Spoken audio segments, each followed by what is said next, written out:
Good evening, everyone. I'm Josh Benson. I'm Jennifer Lee. Thank you for joining us. As bird flu hops from species to species, even now infecting humans in other parts of the country, there are mounting concerns about Polk County's iconic royal swans in Lakeland. Yeah, News Channel 8's Polk County Bureau reporter Stacy DeSilva is live on Lake Morton, where it's not only swans that call it home. Stacy. That's right, Josh and Jen, the main reason why these swans are at risk of getting the bird flu at all is because of the wild migratory birds that fly in and out of here using it as a resting spot. But I'm told something about the swan's personality may be their saving grace when it comes to the bird flu. Lakeland's Elaine Lilac and her friends came to see the black swans on Lake Morton. It's beautiful. I think it's a very nice attraction for downtown.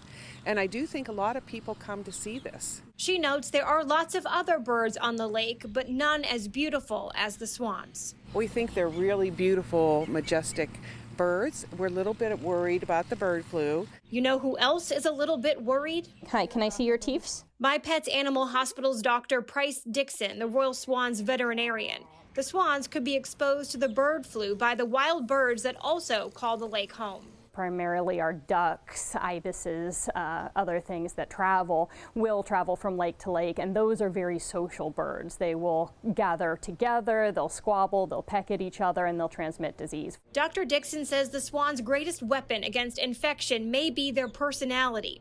They tend to stay to themselves, away from other birds.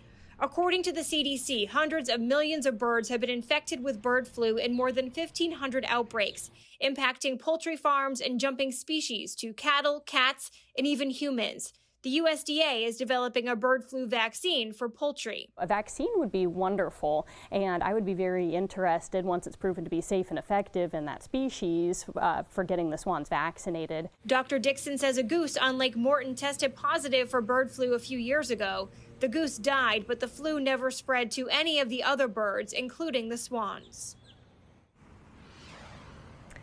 Now, Dr. Dixon advises people to wash their hands often, especially after feeding swans here, and to toss the food out if you're doing that rather than holding it in their hands. Also, chicken owners should try to protect their coops from wild birds and clean those feeders often.